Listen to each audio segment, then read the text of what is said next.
guys. Okay. Gary Shelmadine.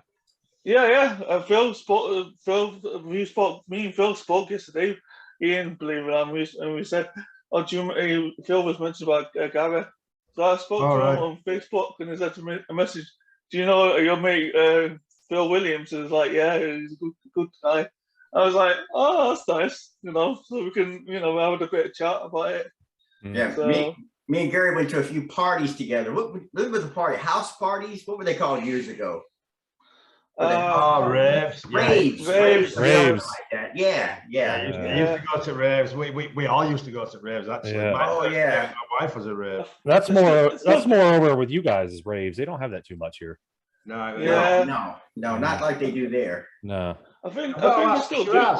Shiraz, yeah. Where's your shirt? I'm fucking boiling, Ian. I'm boiling. You live in England, man. We're in Florida. We've got shirts on. Why don't you? Because I'm boiling, Ian. Do you know how hot it is? I know what it is. He's in good condition, so he wants everybody to see his humongous pec. That's what it is. Yeah. He wants to make his wings flap over there. Yeah. You know what? Yeah, it's like 2 weeks. Hey, 2 weeks off. You don't expect to come on a podcast shirtless and not someone give you. All right, I'll put a t-shirt on. Oh man, that's funny. Right. I'll put it back. I'll put the t-shirt on. All right. Bloody hell. I bet he did a set of push-ups. I bet he did a set of push-ups before we started, so he looked big. No, actually, I didn't. I was actually. I don't believe you. Cable crossovers then. Hey, Ian, tell these lot what it was like for us to meet up in person. It was emotional. I nearly cried. Yeah. We both did, didn't we? Well, I can only imagine. I actually want to. The first thing like the last couple of days going to the universe on the weekend, I wanted to give me the headlock to Ian because I said to you, didn't I, Ian? I said to you, I want to give you a headlock first. But he never did. I don't know why. Because I was that emotional. I was like, it's too emotional. Too emotional. I was like, fuck this, I'm giving a fuck. That's it. Ian, how long of a flight was it? Going there was 7.5 hours. Coming back was 9.5 hours. Yeah. And that's a direct flight, or did you have to fly to Atlanta? No, that's direct. That was direct from Orlando to Manchester. Yeah. Okay. It was a great show, man. I mean, it was some really incredible athletes. I saw, man. Photos were great. Yeah, I got your what's it called pulled up here. We'll show some. I'll pull them up and you kind of say who they are or whatever. Oh, some of the athletes are amazing, guys. Honestly, that South Korea girl, Ian, she's fucking good. Chunri Kim, yeah, she's really good. And the great thing, as world class as she is, she didn't win, and she deserved to get second. By a lady called Yvonne. Yvonne. Yeah, that's it. This lady knew me. How old is she? She's nearly 50. Wow. It's only her third ever show. She never competed up till now. Wow. Yeah, she's an incredible bodybuilder. I actually got some video of her the night before the show. She was sitting eating, and that's Chunri Kim. And Chunri's an incredible bodybuilder, but she just wasn't conditioned enough to beat Yvonne. Mm-hmm. Yeah, but she was so fucking good. I was actually the day before the week when I was competing, guys. She looked really good in person, and I'm not gonna kid you. She was really good. Oh yeah, there's the discipline. This is the winner. Shiraz, you finished behind. You get second. I got 5th. Oh, you got 5th. Okay. Yeah, 5th out of 6, but. I need my. Was that your first? Was that your first universe? Yeah. Okay. Well, I mean, shoot, it's your first universe, man. You get top 5. Yeah. Yeah, that is amazing. That. Yeah. I think it is. Me and Ian said to each other the day before, even like weeks prior, we said. How old is this kid, Ian? How old is he? Yeah, how old is he? I'm not sure, actually. Jordan. He's 23. I was gonna say he looks young. Yeah. So he's young. Yeah. And this is tall. On the tall class. Tall class. I forgot. Ryan, I think. Ryan Makins, very impressive bodybuilder, very tall. Jason, which you might be. How tall is he? I was going to ask that. I'm thinking he's going to be probably around 6'4". So he's about. I think he's 6'3", Ian. Spread my height. 6'3", 6'4", whatever. I mean, it's, yeah. Now, what's the tall class cutoff? How? It's anything over 5'10". Oh, okay. Gotcha. So anything over 5'10", you're in the tall class. Is this your bikini girl? That's the girl, tone figure. That's tone figure. Natasha. Yeah, very nice shape, great lines. The girl that won the overall figure, I believe she was athletic figure. She had great genetics, just incredible genes. Yeah, most physique. Guys, and he's great, but you can see how he's got a little bit. He could be in slightly better condition there. Samson Bulbus. Yeah, I mean, these are some. I think he was in the pros. Yeah. Oh no, he got his pro card at the show. Yeah, and then he competed in the pro division. But at the university or the day before, he won his class in the universe and got his pro card at the universe. Wow, it's crazy. Because I judged it. That's the men's physique winner. Really obvious winner. He, I think he had. I'm not sure if it was unanimous first, but I'm pretty sure every judge had him in first place. He looks tall too. Is he tall? Do you know what? I never stood beside him. I spoke to him before the show, but I never stood beside him, so I'm not sure. I would have really liked to have seen our men's physique pro Chris Thompson at the side of this guy, because I think that would be a really good battle. I think that they're both excellent bodybuilders, excellent men's physique athletes, and I really would like to see those two go head to head. Yo, JP. The figure, trained figure. Yeah, so that's like, this class is like the step before your women's physique. Look at so we have figure, athletic figure, and then trained figure. And trained figure is not quite as big as a bodybuilder, but really good with the conditioning. And when they get a little bit bigger, like Yvonne and Chunri, then they're into women's physique. We actually brought in women's physique just for this show. That's the classic winner. The classic class was a very hard class to judge, actually. We had 3 completely different physiques. We have Adrian there, and that's not the best picture of him. He looks a little bit smooth there, but great lines, great. He's a natural bodybuilder too. Great lines, great muscle bellies. And then we had a guy called Robbie from Australia who got second, who was just incredible. Oh, that's Dean White. Yeah, Dean White's pretty fucking. Yeah, he looks good. He looks good. I went for a meal with Dean after the show. What a nice guy, proper hard. You'd love him, Phil. Proper hardcore mentality. A real warrior. He's actually got 1 kidney. Wow. Really? And he's got a broken back. And he's got a broken back right now. Wow. He's just a hardcore bodybuilder. But I mean, you can't even fault the guy. I mean, he's got. I can't see a fault on him. I mean, that's not the best picture again. But if you see like his side chest or his double bicep, just absolutely incredible. It's ridiculous. But you can definitely tell his condition is good. That's for sure. His condition is bang on. But Lubus Cladek, the guy that got second, his conditioning is just insane. That is is that the bikini? Yeah, pro bikini. So the girl on the extreme left, I believe she won it. She got a pro card at the universe. Do you have this her hair? That's the girl who won the overall figure. That's just great genes. I mean, that's a stereotypical figure athlete. Okay. I'm looking for this. Is this the bikini girl here? Yes, that's the kid. She won everything. She's from South Korea. She won the bikini class in the qualifier the day before and won the overall. Then she went to the universe, won her class, and then won the overall there and got pro. Oh yeah, I remember. She did actually win the day before one as well. Yeah, I remember that. Did. Just I mean, look at that genetic profile though. Like, I mean, she just she's made for it, and she stood out. Very hard to overlook. Did I show him yet? This guy was Spanish, I believe. Regino. Yeah. Regino, Very, very impressive physique. Great conditioning, which I think won it on the day.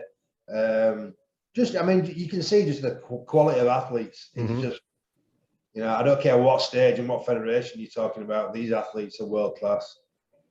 Now look at that side chest of Dean White. Oh, this is from the day before. So the guy in the bodybuilder in the middle doing the side tricep, that's another Spanish athlete. incredible conditioning, absolutely incredible conditioning. The guy on the right, he got his pro card the day after, I believe, at the Universe. And I mean, just really high standard. It was very, very, very impressive. How many countries participated? I believe the Universe was about 350. Actually, in the Universe, that's with all the countries involved. How many countries is it in the take place? We've got over 30 countries, but I'm not sure all 30 brought teams. I mean, we had a very light team this year. We only had 3 athletes actually travel with us, but we had like 15 invited. We had a lot of problems with passports, and the whole COVID situation last year. A lot of our athletes that qualified dropped out in January or February because they weren't sure whether it was going to go ahead. And South Africa didn't bring a team, and South Africa usually bring 20 plus athletes. So there's quite a few countries that didn't bring teams, but we still had well over 300 athletes competing at the Universe. Wow. Yeah. We had a, you remember when we used to do the Arnold, JP? Yeah. And you'd have the whole gym set up backstage, like a full complete gym. Well, they had that at the show. It was just. I saw that. I saw your pictures. It was a nice setup. It was very impressive. The whole venue was nice. Is that the first time it was at that venue? Because that looked like a good venue. It's actually Coventry Football Stadium, so the hotel rooms overlooked the soccer field. Yeah. It was just an incredible venue, a massive venue. It was an amazing time. It was a good day. The whole weekend was amazing. Yeah, I wish I could have went. Next year I'll go. You should go next year, Jason. What's the date next year? We haven't got it finalized yet. We should know in the next 3 or 4 weeks. Same time of year, you think, or it'll be later? Well, we're going to be doing 2 international shows. We're going to be doing an international show in May, and then we're going to be doing another international show in November. Now that we're getting back to some kind of normality. The reason why he did May originally is because last year everything got cancelled, obviously. Right. So he didn't want to wait till November for all those athletes that qualified to wait that long. But we're talking about doing 2 international shows, and hopefully we can bring one of those international shows to America. Either do a World Championships or a Universe here in the States. So, that'd be good. Nice. Yeah, once we get some sponsors, we can get some prize money up there. That's what we need to do. It'd be awesome to do some like international stuff anyway, all the athletes and that. Honestly. Who don't want to go to Orlando? You know, who don't want? What person? I mean, across the world, everybody wants to go to Orlando and Disney World and all. Oh yeah. I could see Shiraz with some Mickey ears on. I could see that. Oh, absolutely. Oh, you're good to see me. Might keep him as a mascot though. He might not get out. Yeah. You probably won't see, doing October bicep with the mask on. At least you've got a shirt on now that JP joined us. Yeah, JP, you missed it. Shiraz started the interview without a shirt on. He'd been pumping up for 10 minutes before we started. Yeah, he thought it was his OnlyFans that was logging in. He didn't know what it was. Well, hey, JC, it's funny you say that because Ian, he was like trying to do getting the best pose when we do photo shoot, the picture together, taking pictures of the Universe. I said to him, "Listen, I'm still bigger than you compared to you. Even though you're like post retirement now." Yeah. From your bodybuilding days. He's like, I'm still bigger than you. I was like, whatever. Ian, did you get you some vanilla slice? I did, yes. Yeah. You didn't take a picture of it. No, my brother was talking about doing it and sending it to you, but I guess he forgot. Yeah, he should have. I was waiting for it. I definitely had some. Yeah, I had a few. I had 2 or 3. I'll tell you what, I went there and I went out at 2:25. I came back at 2:36. Oh Lord. Yeah, that's not good, is it? So I'm back on my diet, back on my nuts and my oats. Yeah, it's vacation. You're right. But yeah, I when you go to England, Phil, you've got to have fish and chips, don't you? You can't go to England and not have fish and chips. Hey, Ian, you didn't have spotted dick, did you? No, I stay away from that. Okay. I'm not a spotted dick fan. Okay. I don't even want to know what that is. No one knows what that is, probably. Three of us. We've got some weird names for food back in England, man. Yeah. Well, I didn't know what that blood sausage was till I went over to Ireland, and it was all over the place. Blood sausage, Yeah. black pudding. You mean? Blood Yeah, pudding. black, Black yeah, pudding. Yeah. black pudding. Yeah. It's funny. We went. It's For, nice. we went for breakfast with Ryan Alexander, the founder of the PCA, me, Mac, and Ryan. And Mac's like, I don't want that black pudding. So I said, do you know what it is? He said, no. I said, it's congealed pig's blood with fat. Yeah. Added into it. Uh, People love it. I wouldn't eat it. Just I tried. It was okay. It's just salty. It's real salty. Yeah, I wouldn't eat it. Mm. You're more adventurous than me, Jason. Mm. I wouldn't do it because it's haram. Because you got to I'm joking. I'll eat anything. Like, what's that one show where the guy eats all the weird foods? I got an iron stomach. I can eat anything. Oh damn. Yeah. Oh, Ian, tell Jason what we did for our breakfast in the morning. How many food do you eat? Let me tell you a little story about Shiraz, right? Oh god. So when I prep people for shows, normally the night before a show, I tell them to use a glycerin suppository. Oh god, no. Do you use that, JP, with your clients just to empty the lower intestines and flatten the stomach? no. No, it's something I've always done. I did it. So I got some for Shiraz and I gave him, and I said, insert this where it's supposed to be inserted.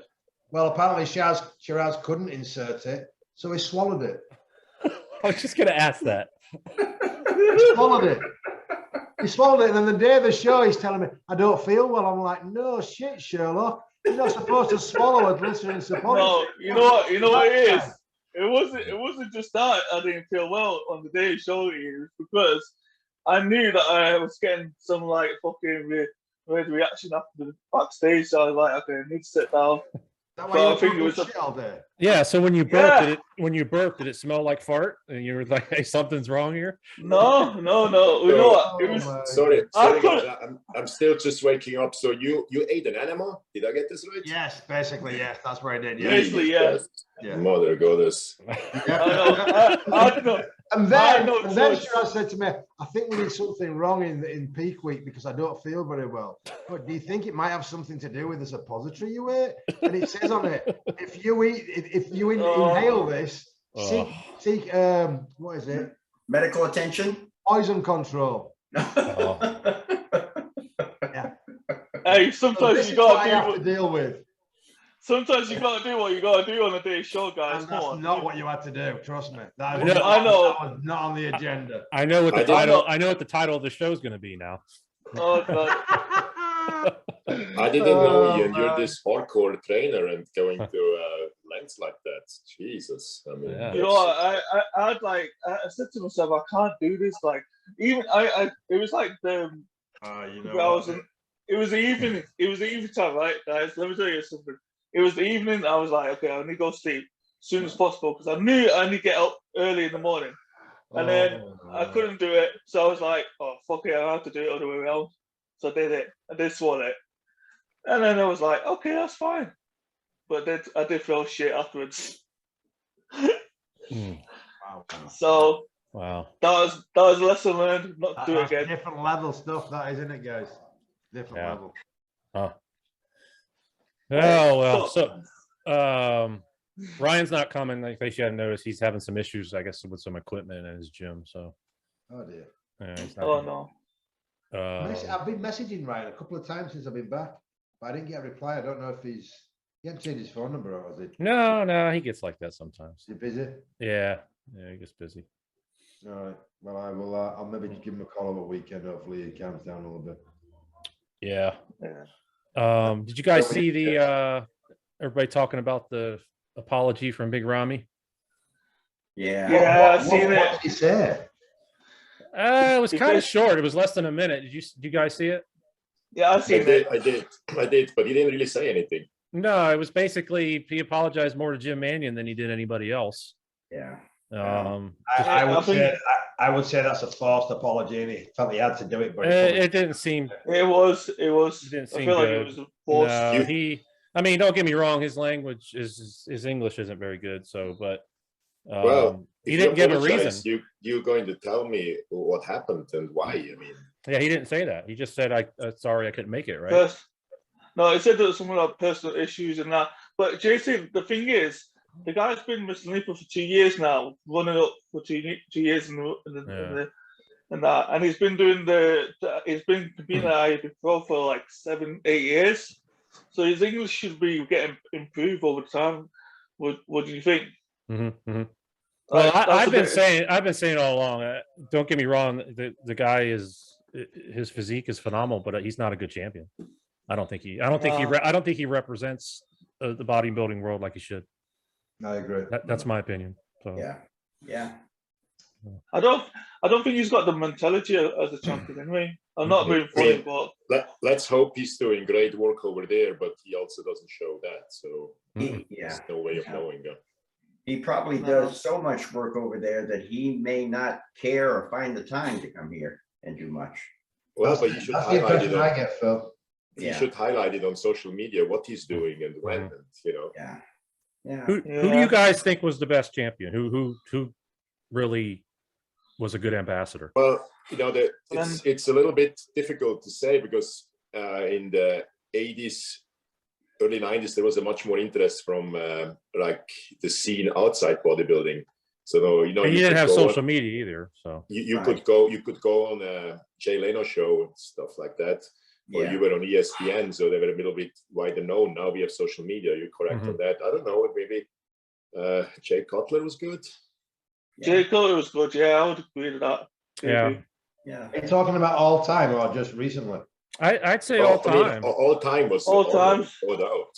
I don't think you can ignore what Arnold did. I mean, Arnold was a champion, brought bodybuilding. I mean, it's not even close when we speak of all time. You know, there would be Arnold. Now, did Dorian make any appearances when he was champ? No, he didn't at all. Do a lot. No, Dorian wasn't the most social person. I think Lee Haney was an excellent champion. He was. Yeah. Yeah, Lee Haney. Yeah, Lee Haney definitely. Yeah, Lee Haney was a class act, man. Especially for the 8-year period that he was Mr. Olympia. So I agree with that. Yeah, I would say Arnold and Lee Haney are probably the two that stand out to me. Yeah. Didn't Ronnie Coleman did any like appearance in that, guys, as well? What's that, Shiraz? Ronnie did an appearance in that. No, I think Ronnie did pretty good. I've seen him outside the bodybuilding world quite a bit during that time. It's just Ronnie is kind of hard to relate to in any way for anybody. Yeah. So, and he's a little dry, you know. I mean, I've seen him in appearances, you know, speaking. It's not like the most, you know, I don't know, entertaining guy. Yeah. He's much funnier now, actually. You know, now I kind of find him much more funny in a way. I do. Yeah. Oh yeah, these days it's funny because he just talks about a lot of things now, and he's more outspoken now. I just saw that video about what he took, and he's like, what did he say? Like, well, just like nothing special, Debo. You know? I seen that, JP. Actually, well, first he would say that he didn't know that whatever Chad was giving him, he would just take, you know, and now he's starting to say, no, I had this, I had that. So I don't know. Well, he wasn't very open about it, not really. And you know, that's who knows? But you know, the reason why they wasn't open is because of the rules on the IFBB Pro. Like, you know, the rules and the regulation that Wayne DeMille just said to don't say anything to the public or something like that. Or was it something else? It's probably more to do with his police background, I would imagine. Well, that too. You're right about that. Yeah. That too. You can't really talk about it openly and say what you want to, not being a police officer. I was just hearing recently, and I totally believe it, that Jay, all those years he worked with, what's the guy, Chris, that they never even discussed steroids. That's quite interesting. Yeah. No. And there's no reason why Chris would lie about that. So he was totally not involved in that. Yeah. Don't you think that'd be relevant though to working out his diet? Diet and dialing in that kind of stuff, and there's no way you need to discuss working out with a champion like that. So no, they're hard to train, but the compounds they're using definitely affects your water retention up to a show and stuff. But no, he did that separate. And I mean, it's incredible when I see how micromanage I have to do. So in micromanage, I do some of my people, and I don't like it, but they're so freaking helpless, you know. Yeah. So if I would have somebody like me back in the days, so first of all, I don't even want to discuss my training with you. I mean, you can bring some ideas in if you don't like something on my picture, you know, on my progress pictures or so. But all I would need is a little bit of a, kind of like Nasser did it. I like, you know, he was just talking to everybody a little bit and picking up things here or there. But this micromanaging is really sometimes exhausting, you know. Yeah, absolutely. I mean, I've got to the point where now I don't think I'm going to be prepping people for shows. As of, I don't think I'm going to do it anymore. I think Really? I'm yeah, I mean, it's same here. Once my app is out, I think that's pretty much it. Maybe, you know, if there's some great local guy popping up out of nowhere, maybe, but it's not something I really want to do in the future. People that I've worked with in the past, I mean, I'm not going to, like Shiraz, I'm not going to not prep them, but I'm certainly not going to take on any new contest prep athletes. Yeah. It's honestly, it's like you say that they want the hand holding. And when I think about the assistance I got, which was next to nothing, it blows my mind. I almost, of all the different businesses I have, I almost call it my minimum wage job, you know. Yeah, it is, because the amount of hours you put in, I mean, it's way over and above what you would normally, how much time you would normally invest in a client. I mean, it's insane. And what the funniest thing is, when you probably won't do this, JP, but I've helped certain athletes for free, like in the past, like just one show to get them on a stage, and then they complain.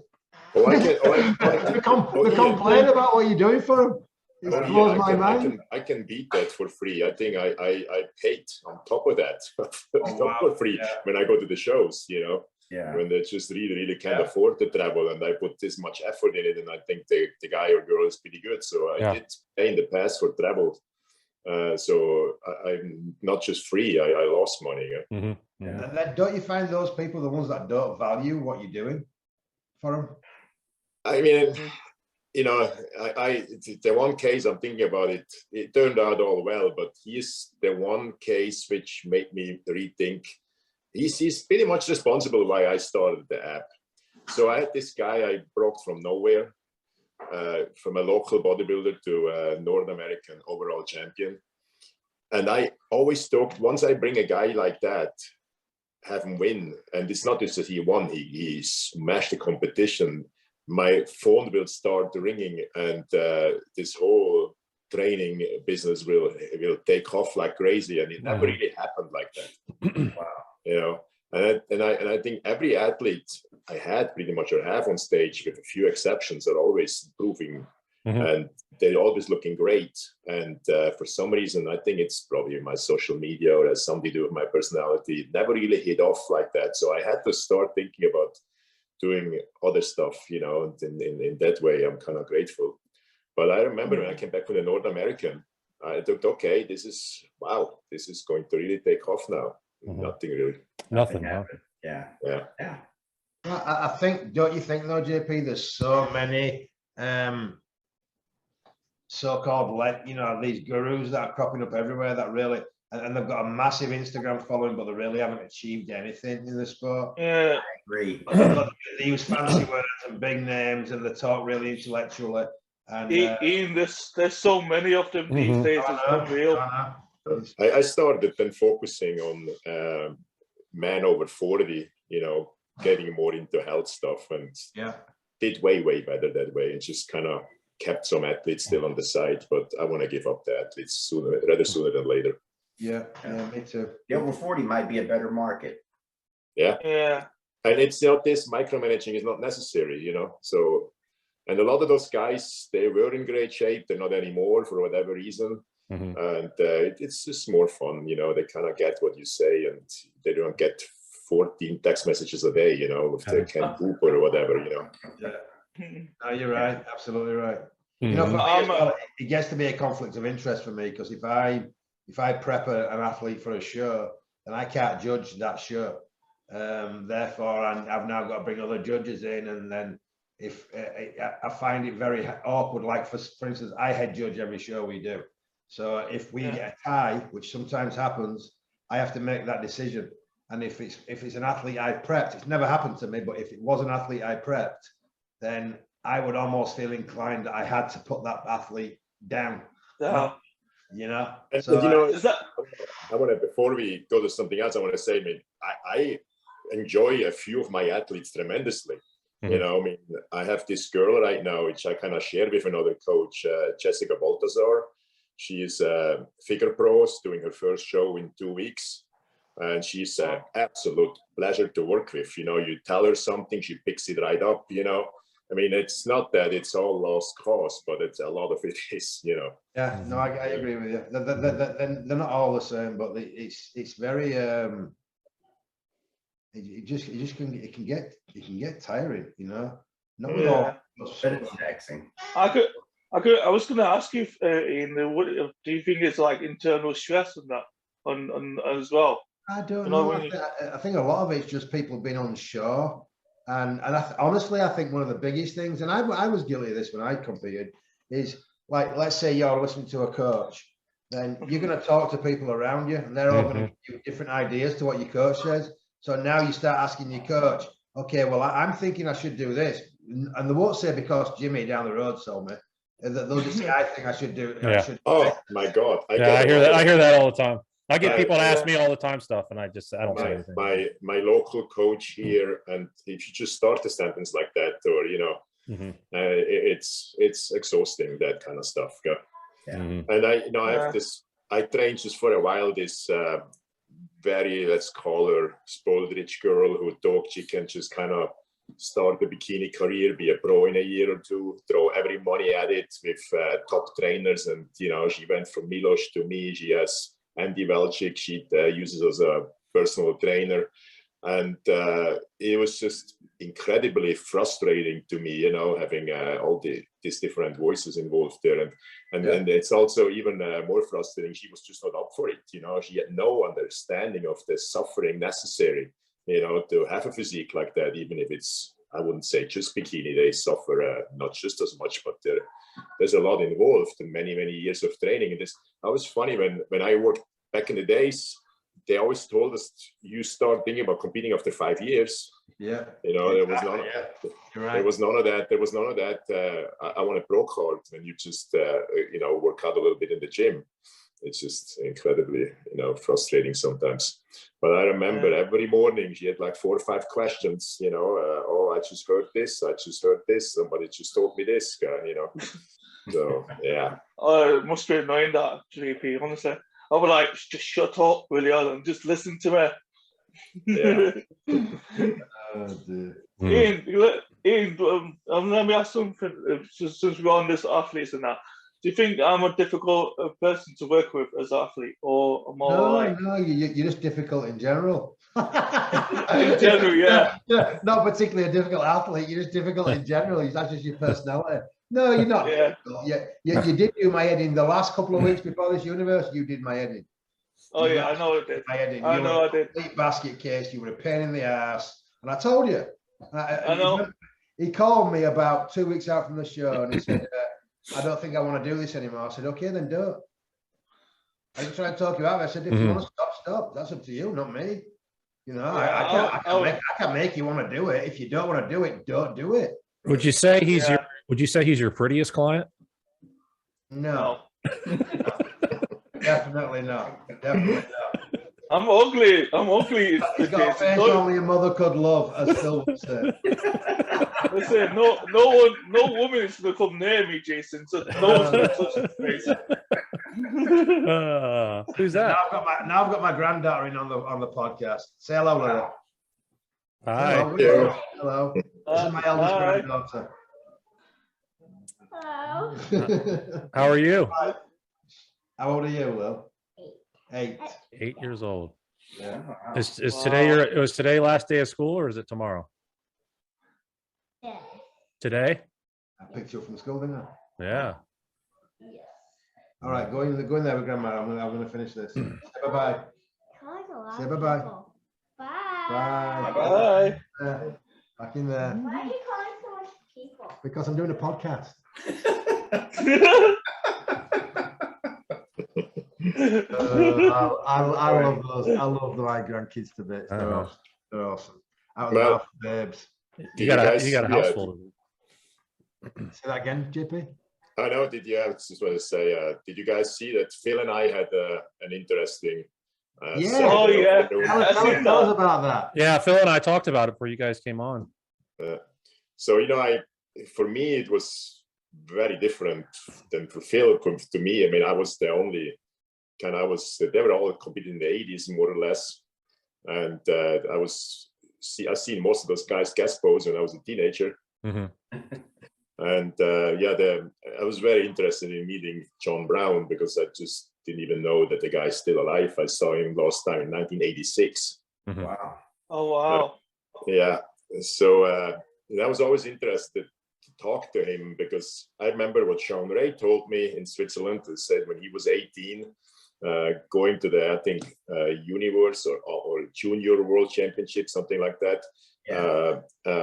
John Brown wrote a plan for him and he just followed that plan for the rest of his career. Never really changed it. So I started talking to him and I said, well, Sean told me you pretty much helped him a lot, you know. And he's like, yeah, I helped a lot. Nobody gives me any credit, no credit at all, you know. I said, well, he invited you today, you know. So, Right. you know, I'm sure he's very grateful, guy, you know. So I remember when he got the microphone, you know, he started right away. He's like, oh, racism is real. I thought, oh, God. Oh, wow. Here we go. Here we go. Jesus. But it turned out to be very, very good, you know. So, and it was great. It was absolutely great. Yeah. I remember It seeing was a good John Brown time. in England. It was one of the first seminars I ever went to. I was about, I don't know, I'd just started bodybuilding, so I'd have been 14, 15, something like that. And he told a story, and I used this exact same thing the rest of my career, or when I got a bit older. And he said that he was in a line, a queue for a cinema in America with his girlfriend. And this guy came up from the back of the queue and walked up to him and said, do you take steroids? Started asking him, first thing he said, do you take steroids? So John Brown said, he turned around to the guy and said, do you masturbate? He said, that's a very personal question. Yeah. So every time I ever got asked that question, do you take steroids? I'd always answer with, do you masturbate? And it shut him up instantly shut him up. The tail between the legs and the shoot off. That's a good way to shut them up. Yeah, brilliant. It was an incredible bodybuilder. Great poser, great physique. Yeah. He really was a great Yeah. bodybuilder. Yeah, he was. Did he help out? Phil. Go on, guys. Yeah. So Phil, I was asking him some questions after the event. So I was asking John about his last show. So he said, well, he prepped for a show in '98 and tore his chest. And he's very, very grateful kind of that it happened, you know, kind of, I hear this story a lot, like from myself, because he was about to think about taking GH, and he's very grateful that didn't happen. So that kind of saved his life. So I talked to you, I think, quickly about that backstage. So you guys in the 80s really didn't take GH? I've never seen GH myself. No, but what do you think in general, like the Kasparis, Haney's, and you know, because GH was available. It was available. They may have had access to it. I don't know personally. I believe they probably did.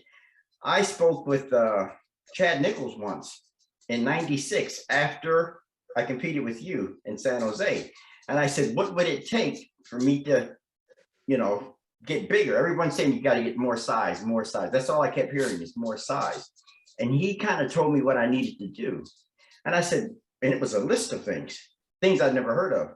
And I said, well, what would that cost? And he told me the price. And it just blew me away. It was crazy. GH used to be incredibly expensive. I don't know if it is to this day, but in the 80s, it was very expensive and very hard to come by. So I've never had access to anything like that. I mean, I don't know. There's always rumors that, remember the OGH years ago when it was a human cadaver? I took it.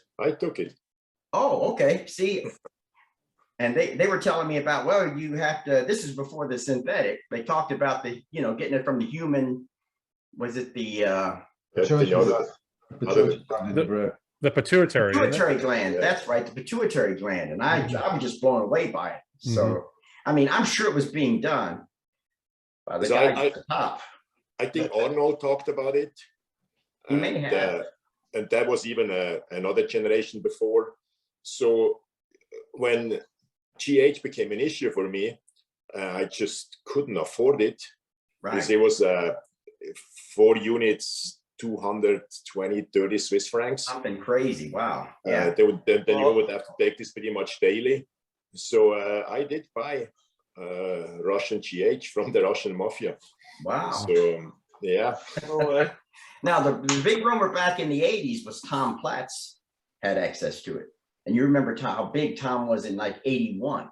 Maybe I think the rumor is probably because the way his face is shaped. I don't know, but if it's suppose you're right. That was another reason they said because of the extended jawline and the way. Didn't they say the same about Chris Dickerson with his elbows? Well, that was calcium deposits. I knew Chris. But the rumor was that he was. Oh, sure. Yeah, I believe that 100%. Sure. So that was not from GH? I'm sorry? So that was not from GH? I don't think so, personally. I knew Chris very well. I don't think so. I could be wrong, but I do not think so. What about sorry, go. What about Synthol? Was that around back then? No. We had Essiclane. Essiclane was around. Yeah, Essiclane was around. That was around. And I knew guys who used that. I won't give names because they're still around and good friends, but yes. Synthol came in 97, or at least available to me. And I did use it in 97, but I did 2 shots in my triceps. I mean, that's it. 2 shots of 5 cc's in my triceps, but 2 weeks and the week before the Olympia. It made quite a difference, so that's what I figured. I figured I don't have my triceps is not like a cut with striation, but I do have a lack of fullness in the front double biceps in my triceps, and I'm standing next to Kevin Lebroni and guys like that.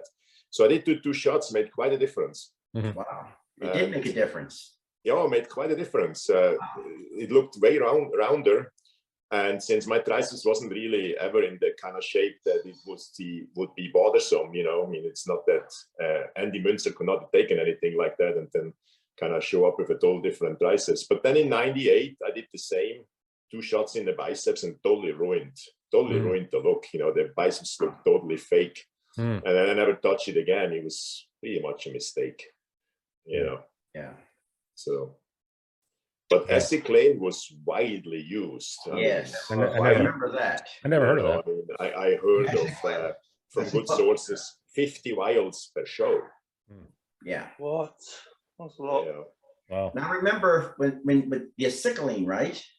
That it wasn't permanent. Oh no, it was temporary. It wasn't permanent. It would dissolve in time, but it would get you ready for the show. And guys did it right before the show. And then in 99, Nolotil started. Nolotil, It's I know, especially I think 2 of the top 3 at Olympia were pretty much from top to bottom full with it. But especially in one of the 2, it looked really good. So I don't know if I told the story before. So I was asked more and more 2 or 3 years ago by my athletes about this Nolotil, and especially how prevalent, how often it's used in the physique class. So I want to know about everything, but I'm of course, totally against it. So I tried it with an athlete in combination with insulin in the morning of the show, and she passed out immediately. Wow. Really? Wow. So and we did half a dose as a test, and I just thought, oh my God, I will never coach again if anything happens to this girl. Although her boyfriend broke the Nolotil in, it's not that I had to talk them into it. I wanted to try it. So she was fine. She was, I pepped her up. She was coming back quickly, and it looked really good. And 3 hours later on stage, it wasn't anything visible. So what Boston told me, Lloyd told me, is that you have to kind of do it the night before and the morning of the show. and people use it. It's amazing how frequent people use it. Huh. Yeah. So Crazy. but I'm just against it in general, you know. So I don't mind if you have a lacking body part to try something with local working, IGF, DES, something like that, you know, special training, stuff like that. But just to artificially enhance it, that's just something I'm totally against. I think if you've got like a torn pec or a torn tricep or something, I think it's kind of understandable. But like I said, I don't like the whole the Synthol thing. I think it's been like the downfall of bodybuilding. Yeah. But now when you look at Synthol, Yeah. they're using it like in off season. Yeah, I know. Yeah. I think it's Synthol and diuretics as the downfall these days, isn't it? Well, you got those guys overseas, over in the Middle East, that are doing it. You know, with the women's breasts and the arms. Oh yeah. Did you see? Oh Jesus! Did you see that guy with the Brazilian guy who did the chest and that? Yeah. Oh, the one kid that had the arms, I think he had to have surgery. Something happened. Yeah, I saw that. That's and crazy. you guys heard Ed on the podcast here saying that he believes that that's what caused the downfall of Nasser and his infections in the shoulder, and you know, then his dad. Yeah. Did he have like a bandage on his shoulder or something on one of the shows, JP? Because I remember there was heard stories about Nasser that he had something around with his shoulders, and he had to put like a something on top of it to hide it. I mean, I know he had to drain his shoulder many times. I know that. And it's pretty obvious when you look at his competition pictures when it all started, you know, because he looked in that way sharper before 95. Do you think Nasser was the type that never came off? Do you think he just stayed on stuff all the time? Probably. Well, what I do know is that he was on for 6 months before every show. Yeah. So considering that he did the NOC Arnold's Classic several times, you can kind of make the math. Right. Yeah. I mean, up until he probably died, he was probably still doing a pretty heavy cycle. Yeah, because I had arguments with him about how long a prep should be, and I said, look, I will push the steroids as long as 18 weeks max. You know, and he says, no, you got to be on for 6 months before the show. That's crazy. Yeah. That's scary. So, but it was an interesting day, Saturday. It really was, and I talked to. What exactly happened, JP? Was it like a seminar with you all, or what? it was the Fit Expo. A Q&A, which kind of then turned a little bit into the Sean Ray show, as it always does. Oh, I was telling Phil that it wasn't advertised very well. Yeah. Well, I mean, but it's also the wrong event, you know. I mean, this is really for the very young people. They just have no clue about who we are. I don't think they had a clue who we really were. I don't think they did. Most of them don't. Most of them. They didn't. Yeah, me and Phil talked about this yesterday, and I said to Phil, I would have recognized Aaron Baker. I wouldn't recognize Phil if who he was, but if he told me his background, I was like, oh, right, okay. You know, this would be a good event outside like the Arnold's Classic or the Olympia, you know. Yeah. But not that. How's Aaron doing? I traveled with Aaron Baker to Germany, and I competed against him a lot. I thought he was an incredible athlete. He's very underrated. How's he doing now? He's doing well. I swear to God, he's the best looking 62-year-old man I've ever seen. Yeah. Is that the one that he's a pastor now, right? You said, right? Yes. Yeah. We'll have to have him on. Yeah, he looks really healthy. He looks really healthy for his age, you know. Like good. Yeah, 100%. He looks really good. He looks like he's in his 40s. Yeah. I was going to say that. You could say that. Yeah. That's awesome. Yeah. Good guy. Real good guy. Yeah. I like his physique, but especially his 90s physique, you know. But like Ian said, it's underrated. And, you know, I don't understand why some of the best athletes that you see in physiques these days, back then, like Ian's, Charles Claresmont and Alan Baker and that. That's honestly the reason he was underrated in the IFBB, when he won the USA, he didn't compete in the IFBB. He went straight to the WBF. And so when that failed and he came back, guess what? None of those guys did very well. No politics. Exactly. And it became political. So yeah, it was political against me because I'm a Nabber. My Nabber upbringing. I was a Nabber boy. Absolutely. I only ever competed in two MPC or EFBB back then shows of my qualifier in the finals, and I got my pro card, and then I would compete as a pro. But my whole career, I was Nabber through and through, and they didn't like it. They didn't like it at all. But, no. Hey, Ian. Same with Ed Cowart, Charles Claremont. There you go. All those Earl guys. Fox. Yeah. Earl Fox. Yeah, the all Nabber guys. Brian Buchanan, all Nabber guys that they did not want in. All great bodybuilders.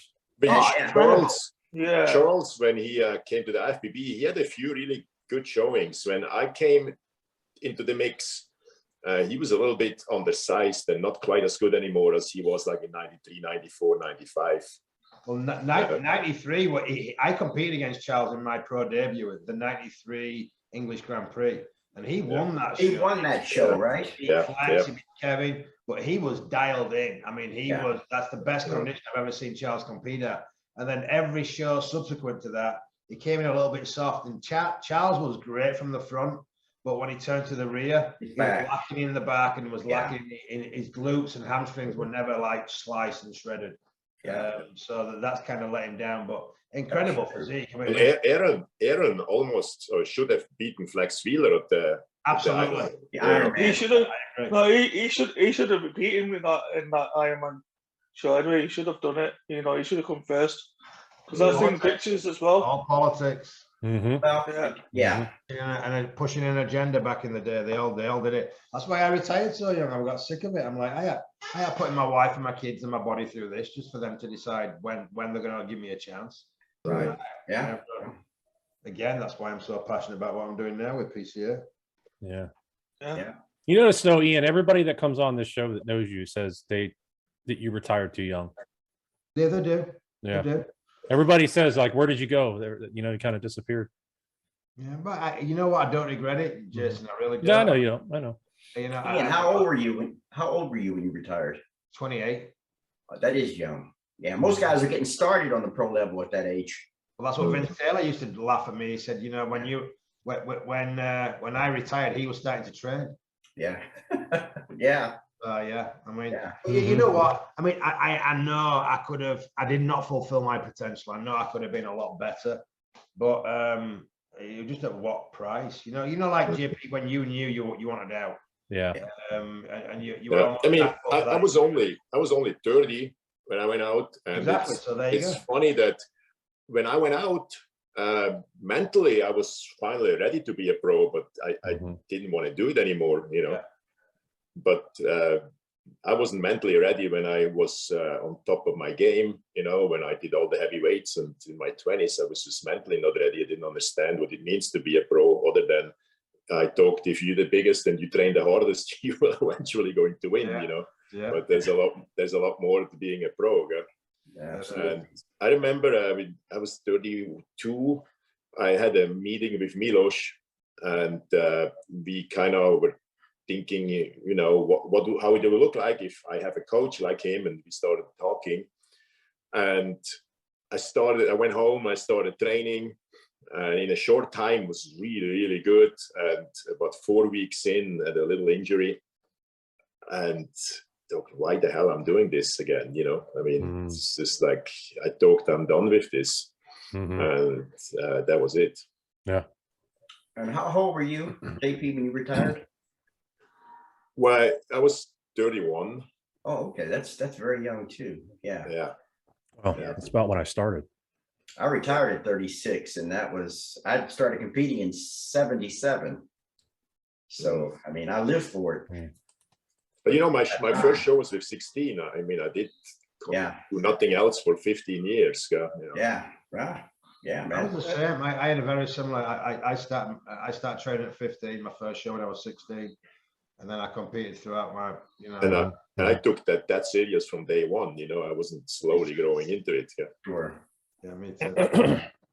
Yeah. I think you mentally get burned out too, don't you, JP? It can happen.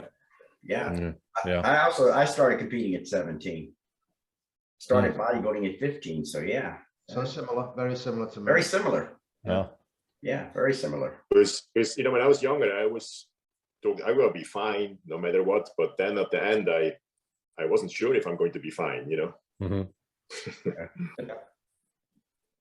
imagine it takes a while to get that out of that mentality, because I know when you're competing and when you're younger, you just want to go to the gym every day. And of course, it made it easier not to have the right results. I mean, sure, it's probably way harder to make those decisions when you're, getting the $50,000 and $100,000 price checks. Yeah.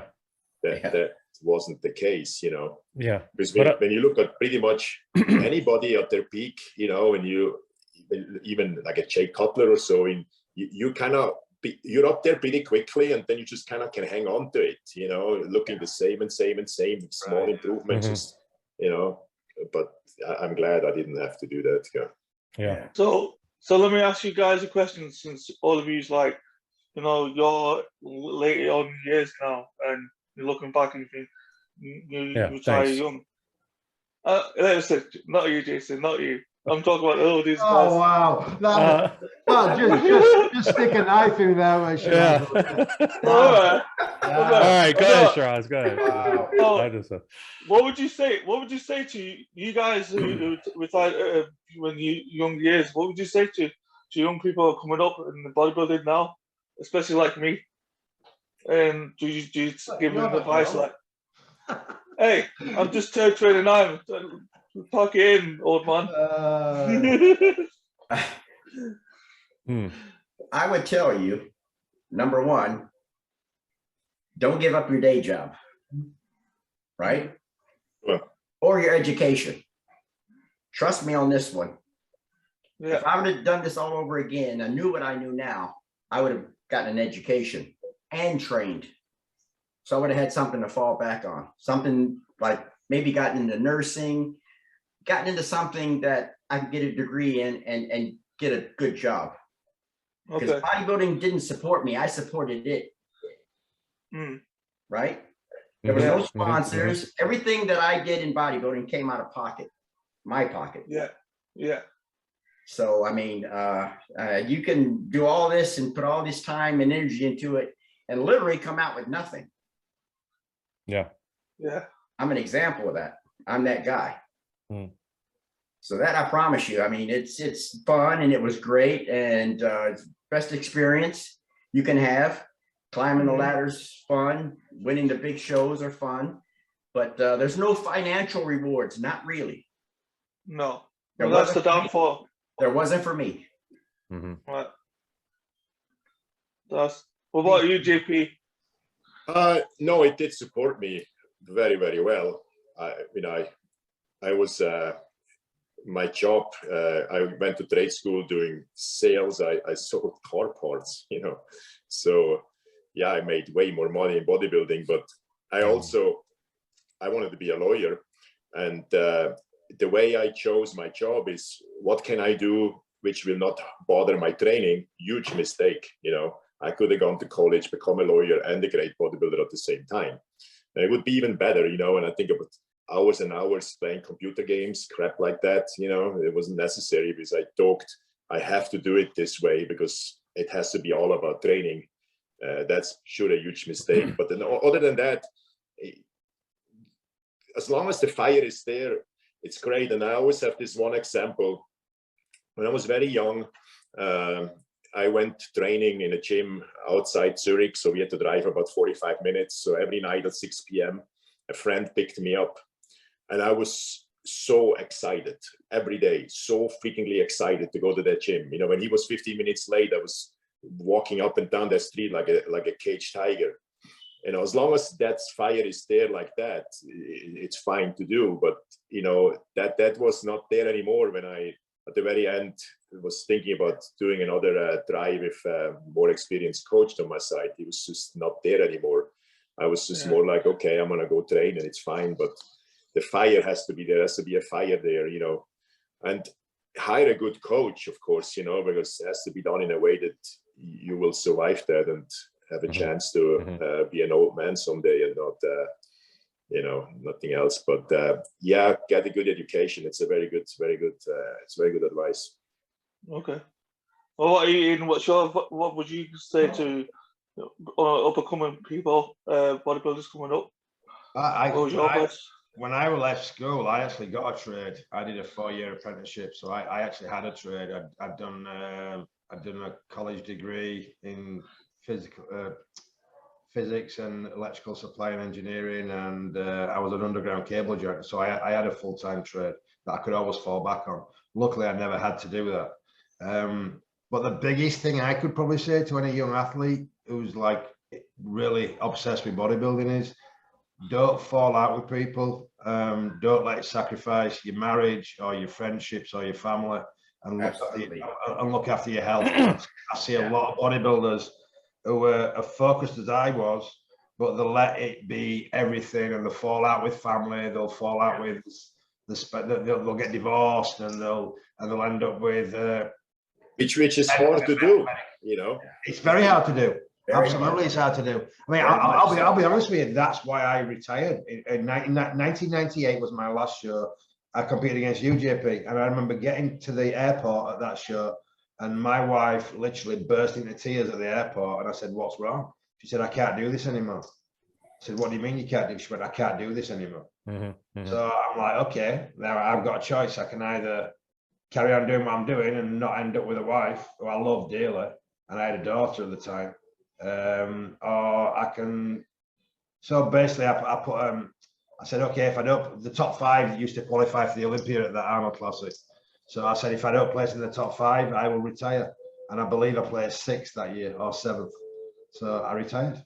And I have no, like I say, I have no regrets, because I'm still very happily married, and you know, I love my wife to death, and I love my kids, and that's why I stopped, because I wasn't prepared to lose the people that were closest to me. And I think I see that a lot. I see a lot of people sacrifice the marriage or the kids, fall out with the kids, and life's too short, man. You know, I mean, there's life after bodybuilding, but at the end of the day, I would have gone crazy if anybody had said this to me. But at the end of the day, it's just a bodybuilding show. I said that to you, Shiraz, didn't I? When you were getting all uptight about stuff, I'm like, listen, at the end of the day, it's just a bodybuilding show. It's not the end of the world. Yeah. And you know what, in the last couple of days before the universe, you know, I said to you, I said, I'm just gonna do my best, and that's it. Exactly, that's all you can do. You can't control what anybody else is doing. You can't control what the judges are going to mark down.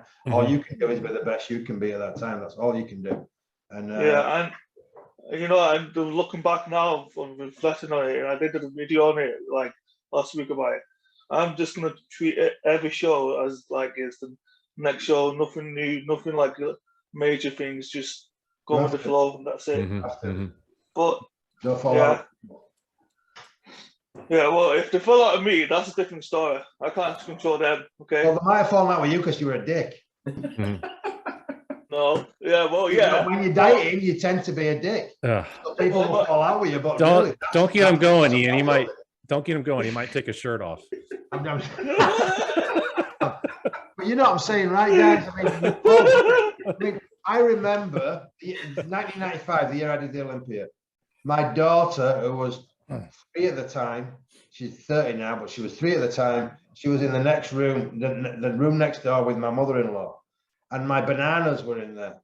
She ate a banana, and I went absolutely ballistic. I lost my mind, and I use this example all the time because I felt so bad. When I'd come to my senses, I felt so bad that I shouted at my 3-year-old daughter because she ate one banana. But that was my allotment for the 2 days, you know, before the show. Yeah, and it's just not worth it. Yeah, I gone out and bought another banana. It's just not worth it. Yeah, you know. Put this shit into perspective. How do you think I feel, Ian? I carry a gun and I'm like that. Exactly. Hey, you're a better man than me. I'd be doing life now.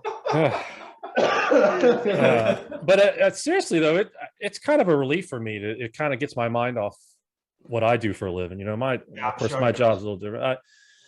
You know, I deal with PTSD, you know, and some of the stuff I've seen and been involved in and stuff. I don't talk about it, but Wow. Yeah. it helps, kind of keeps me focused.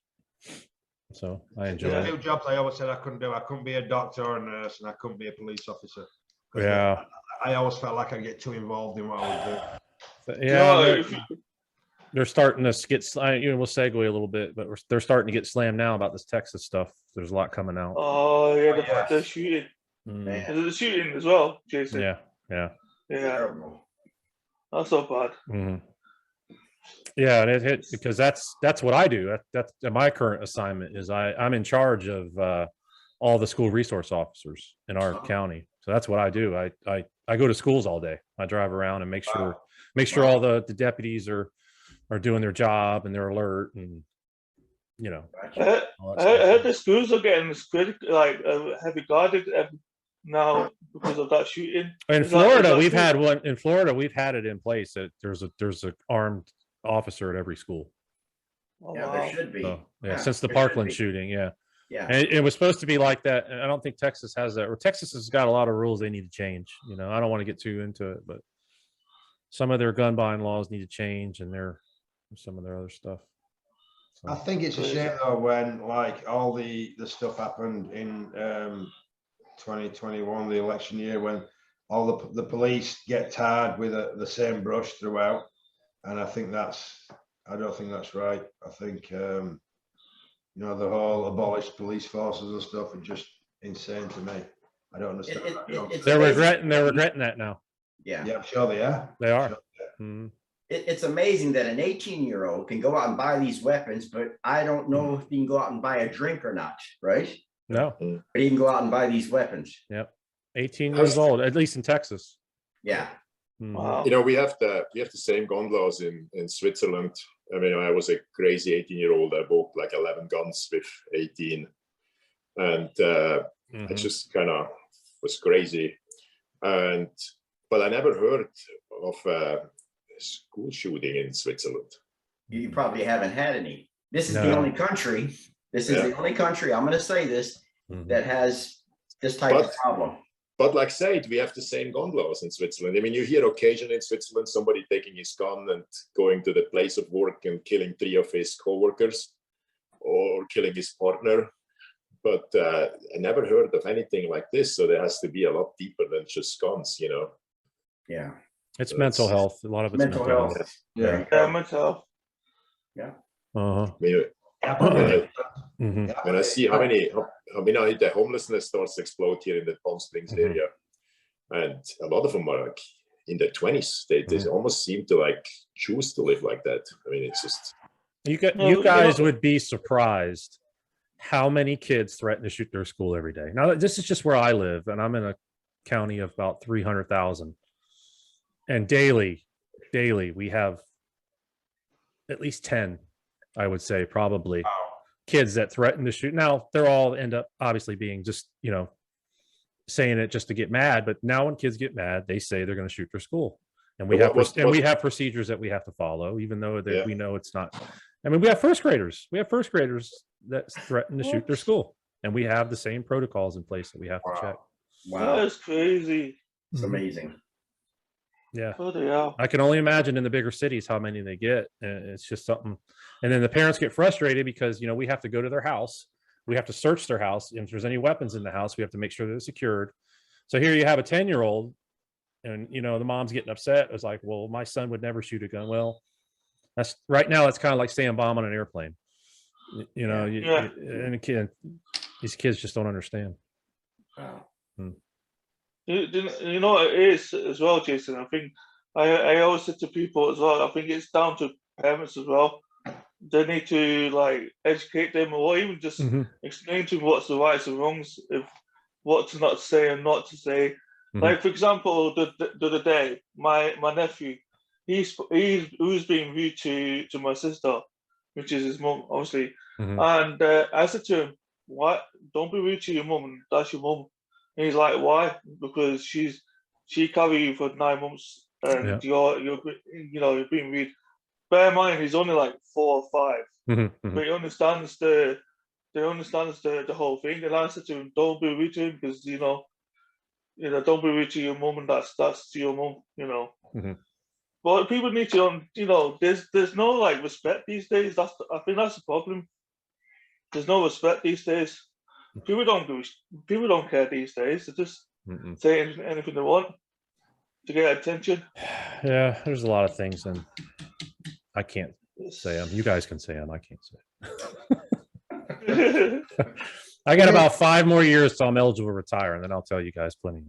Do you get in trouble if you said anything like that, Jason? I have to be careful.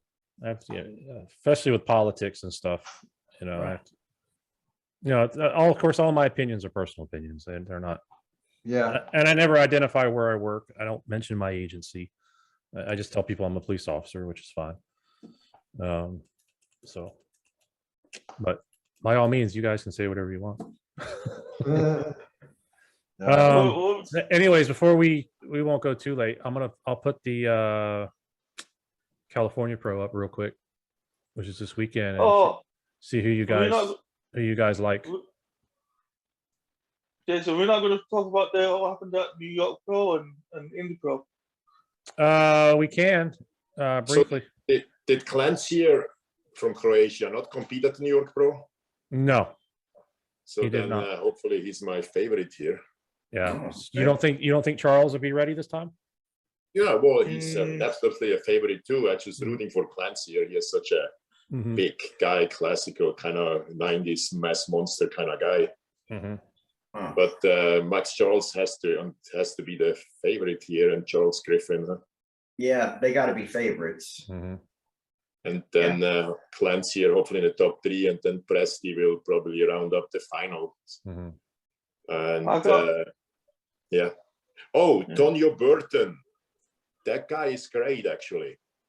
He is the 212. I don't know him. Yeah, he's the 212 guy who won his first pro show, then went to the Olympia, placed only 8, but on the 212 Olympia, but was pretty off the monster, and now he's going to the Open. So if he dials in right, he could cause big trouble here. Yeah. Yeah. That was who won that last year? I got his name on the tip of my tongue and I can't say it. And I think the guy on the bottom, is he trained by Milos? No, he's I think that's Patrick Moore won it last year. Patrick Moore. No, what's his? I'm I looking. see the show actually. Moshe Band works under Charles Glass, isn't it? Is Charles Glass. He's with Charles Mohammed. You talking about? Yeah. JP was talking about Moshe Band. Yeah, he's gonna be like a dark horse coming in to the show. Yeah, definitely, because I think he's not been competing this year. Personally, since I'm not a big fan of either Charles Griffin or Max Charles, I would love to have some kind of surprise shootout between Tonio Burton and Pitar. That would be great. Have you seen the physiques before, JP? Those two physiques. Who's this? Who's Douglas Frucci? I don't know him. I have no idea who that is. Douglas Frucci. Yeah, I mean, I do. I only see what I know Douglas Frucci is. I know who he is. He trained at Go's Gym when I was training there. He used to train at 4 a.m. He'd come in at the same time we would. He's a big boy. Big guy, about 6'2". Fairly big guy. Now, depending on the condition, and I mean, it's hard to say. I wouldn't try to guess a place for him, but yeah, he's. You've got to see him on. You've got to see him on stage the day of the show, side by side. There you go. Yeah, we all know you can't go by those Instagram photos. You really can't. You can't go by, and you can't go by one guy's best picture and another guy's best picture. Because when they're side by side, it can be completely different. Absolutely. Completely different. True. Absolutely. True. Back in the day, you looked at Victor Richards' pictures and you think nobody could ever beat him, but then when you saw him actually on a stage, you could pick him apart. Really. That was a good analogy. Good analogy, that. You're right. That's a perfect one. You won't see anybody bigger in a gym. Oh, But it was a gym physique. But then you've got bodybuilding stage physiques that are different to gym physiques. Mhm. absolutely right. Just like Dana James in the gym, in the gym, but when he goes on the Olympic stage, it's totally different, isn't it? No, I agree totally. Yeah. Yeah, Mm. yeah. Yeah, that's true. Dennis was always something missing on stage. Yeah, I agree. But, wow, those muscular pictures in the gym. It's Oh yeah, incredible. It's Incredible crazy gym photos. physique. Mm. Yeah, Crazy physique. I like his like round shoulders and everything else, but on stage it just looks different. I'm like, okay, you know. I saw Dennis James compete in one of his first ever shows at the Nasser Universe in Birmingham. I'm not sure what year it would have been. It's probably early 90s. And he beat my training partner who was in the same lineup. And I brought it when I met him at the 2016 Olympia. I mentioned that to him, and he said, "Oh yeah, that was my first ever show." Well, it couldn't have been your first ever show. You had to qualify for it. You know what I mean? Like I was born during the day, but not yesterday. You know what I mean? You know. What you had to qualify for that show, so I don't know how it was your first ever show, but there you go. when it comes to the other way around, you know, a guy who didn't look like much in the gym or backstage, and then absolutely incredible in stage. Who comes to your guys' mind? I can give you Lee, two guys. Frank Zane, Lee Labrada. Lee Labrada, without doubt. Lee Labrada, yeah. Trust me. Yeah.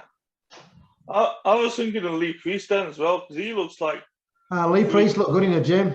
Yeah, he Lee did. Priest looks really good in the gym. He did. Oh yeah. Yeah. Sure. Oh, he was big. Shit, he looks good now. Shit. Yeah, he looks good now. Exactly. Did you see his recent pictures, guys? It looks sweet. He looks Yeah, pretty good. Phil's gonna see him this weekend or Monday. Yeah. You said, yeah, Monday. yeah, at Muscle Beach. Yeah. Yeah. Oh, is he Oh coming yeah, up? he's coming. Yeah, he's coming over. Mhm. Tell him I Yeah. said hi, Phil. I haven't seen I him. will. I'll do that. Yeah, I'm gonna try- JP, you going down for that or no? It's the Beach Classic Yeah. Yeah. Monday or what? Monday. Yeah, I might go down there. Oh, good. Yeah. We'll see you down there if you make it. It's a fun show. Yeah. Yeah, it's a lot of fun. I want to go to that one year. I did schedule clients. I wasn't thinking about it. Yeah, it's a So lot of fun. Monday, Wednesday, and half a day Friday are my gym days. So I need to see. I would love to meet Lee Priest in person as well. These guys. Lee's a character, man. He is. He is. Yeah. Character. I met him at the Olympia a few years ago. Did you know? He had his platform shoes on. They were like 2 inches to make himself taller. Oh yeah, because Yeah. do you know what he's trying to do? Do you know what he's trying to do, Jason? He's trying to get into the women's physiques so he can, beat all the girls. Yeah, probably. He joked about that one time. He's like, imagine me turn into a women's physique and I would like jump in there. I was laughing my head off when he said that. So funny. Yeah. So, you know, the Indie Pro and the New York Pro. What do you think then? Yeah. Blessings won it, right? Blessings. Yeah. Yeah. He won both. Yeah. He looks good. He's gonna be the dark horse for the Olympia, you think? Yeah, I don't- maybe top 6. I don't think so. Top 6. He could fall in the top 6, maybe 6. Yeah, maybe 6. Yeah. Maybe 6. I don't think Ramy's gonna hold the title this year. I'm gonna call it now. No, I don't. I'm going to say he's not going to hold it. Nope.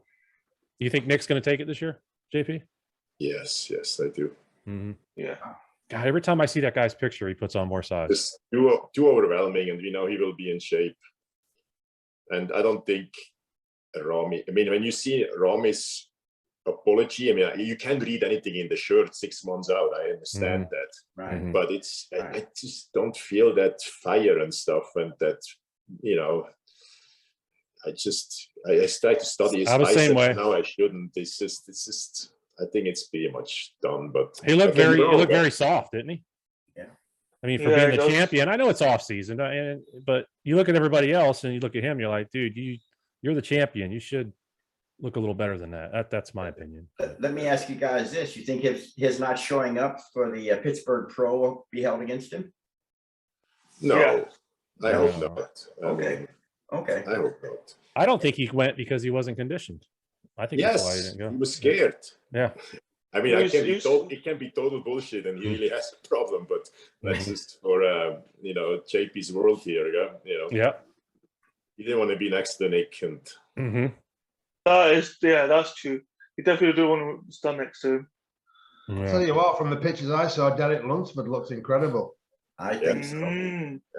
Yeah. Derek's going to be a big Derek threat. Lunsford, if he does the Open, I think he could do some damage because he's got a hell of a physique. Yeah. no, I would definitely have him in the top 5.